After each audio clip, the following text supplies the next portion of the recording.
Good morning friends. आज हूँ सोमवार सोमवार सकाल सकाल मुझे बाहर गाँव को माने पारादीप।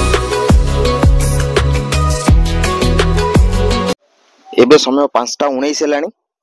रास्ता भी पूरा फांका अच्छे तो भोर टाइम टा रास्ता फांका भी रही।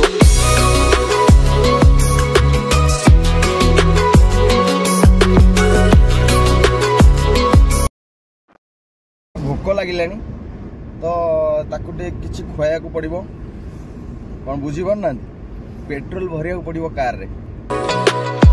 एबे पेट्रोल बंकर आसीगला तो जाई पेट्रोल भरी दबा देखिए पेट्रोल भरा चली समय मत लगे कहीं प्रेसर कम अच्छी तो प्रेसर टिके देदेली पुणी मु बाहर। तो गाइस एबे मो घर पाख पूरा हो गलानी माने आउ 5 किलोमीटर खंडे रहिला।